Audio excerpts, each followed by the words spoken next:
Hello class, and welcome to the first episode of our new series here at der Scoula van der Lānga Teutogothlisch, Learning Teutogothic made easy. I am your teacher, Wīsier Jakobus der Wīs. I am the headmaster and head teacher here at der Scoula van der Lānga, and I am also the creator and main scribe behind Teutogothic. We begin. I apologize beforehand.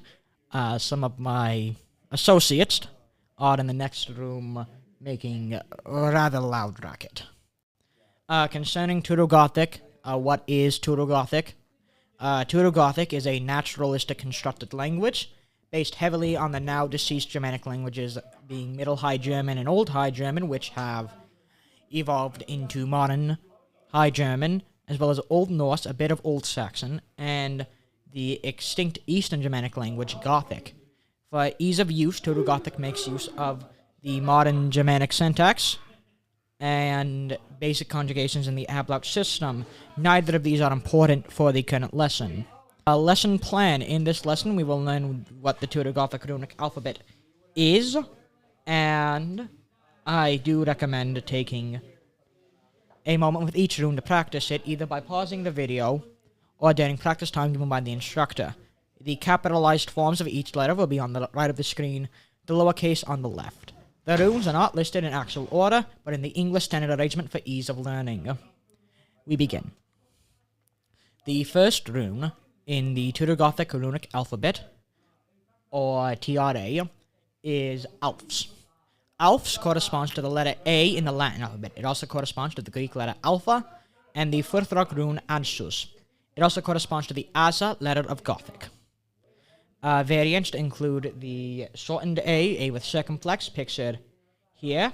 How to write Alphs. You begin here with the lowercase. You begin with the stem, come around, make a slight loop, and then come back up.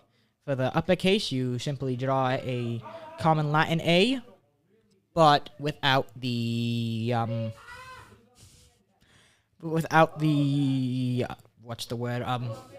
center line, you move that to the top.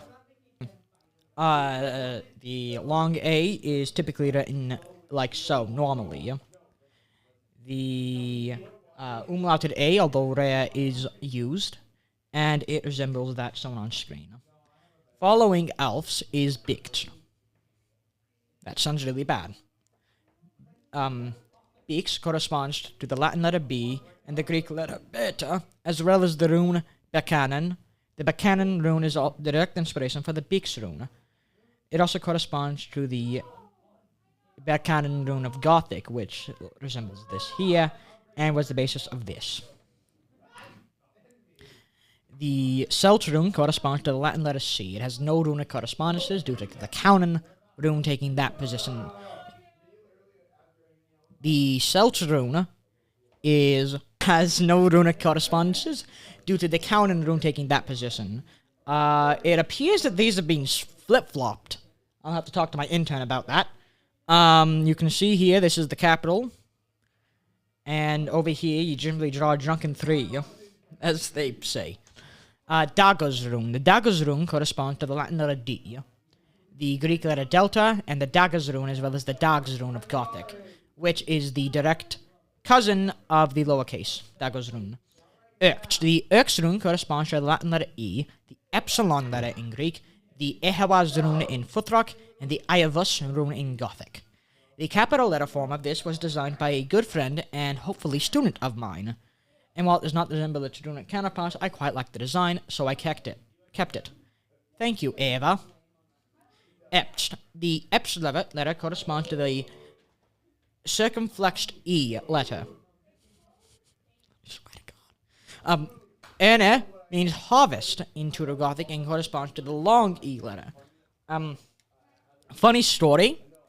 When I was only transcribing this, the Wikipedia page for the Gothic alphabet said that this corresponded to the long E, which is why it is the long E and not the long O, as I now know it is. That's embarrassing on my part. The Erne is a very interesting letter. It is drawn as I did so on screen. Following that is the Farenz rune, corresponding to the letter F with the Latin, and has no Greek correspondences, as far as I could tell, and corresponds to the Fehu rune in Futhraka. Note the top mark on the lower case is not part of the rune. That was a mistake on my part when drawing these out, because I had to draw all of these by hand for the slideshow. Moving forward, we have the Gamma rune. The Gamma rune corresponds to the letter G, the Greek Gamma, the Latin Geua, and the Gebo rune of Futhrak. It is a direct copy, the lowercase at least, of the Geua rune, of Gothic. Therisaz. The Therisaz rune corresponds to the Thorn letter of the Latin alphabet and the The rune of Gothic. This is incorrect. The Therisaz rune is used quite a bit. It may not have as much use in specific lexiconal instances as some of the other runes, but it does have use.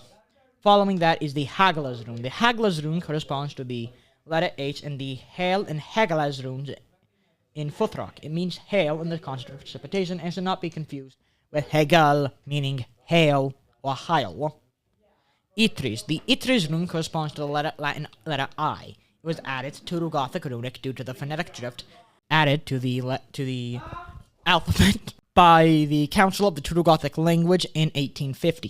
Following that is the I with macron, corresponding to this here, the I with circumflex, and following that is the Yar rune. The Yar rune in Futhrak, the Yera rune in Futhrak, the letter J in the Latin alphabet, and the Yeran root script in Gothic. It also means year. It is an exceptionally important rune, not because of its number of uses, but primarily because it comes from my own name. It is important to my own name. Following that is Kaunan rune. I mentioned Kaunan before. Kaunan takes up most of the use cases of C in most cases, I'd have to say. However, C is typically used in Teutogothic to denote a softer, sound. The Kaunan rune corresponds to the letter K, the Kaunan rune in Futhrak, from which it takes its name, and the Chosma rune in Gothic, from which it bears a striking resemblance to. Following that is the Laguz rune. The Laguz rune corresponds to the letter L and the runic Laguz. Writing it, you simply draw a cursive L for lowercase, and like so for the what's it called? Capital. Typically you can either do it one of two ways, like so, or like the way I already showed, in which you do this, pick it up, then come down. Manwaz. The Manwaz rune corresponds to the Manaz rune of Futhrak and the Mana rune of Gothic. These are very simple. Naudis rune corresponds to the letter N, the runic Naudis, and the Nux rune in Gothic. It is a fairly straightforward rune, drawn like so. Following that is, of course, the capital version. Omegna. The Omegna rune corresponds to Omega, the Latin letter O, and the runic Of. Orthila or Orthala, I think. It is to note that, like in the Greek alphabet, Omegna is, in fact, the last letter of the alphabet, not the Z equivalent. This is O with macron. Special note, I did not intend for it to look like this. It simply does. It was an error on my part. Both are supposed to be level with each other. O with umlaut is shown here. O with circumflex. Following that is Petra. Petra corresponds to the letter P and the Peth rune of Futhrak, like so. Raido. Raido rune corresponds to the letter R. This rune corresponds to the letter R, the rune Raido, and the Gothic Reda. It the capital strongly resembles Reda, in my opinion. Following that is the Sone rune. The Sone rune corresponds to the letter S and the Sohilo runes. It means sun. Tiwaz. The Tiwaz rune corresponds to the letter T, the rune Tiwaz in Runic, and the T rune in Gothic. I believe it has the same name, and I'd have to look that up. Fairly simplistic. Ulfius. The Ulfius rune corresponds to the letter U, the Ures rune in Futhrock, and the Uraz rune in Gothic. They strongly resemble each other, yes.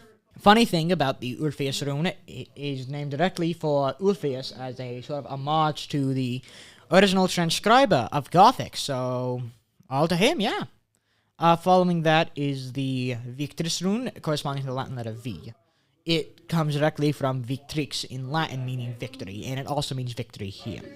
It is a second word for victory after Sigi. Wunichor. Wunichor corresponds to the letter W, the Norse Wunichor, and the Gothic Une.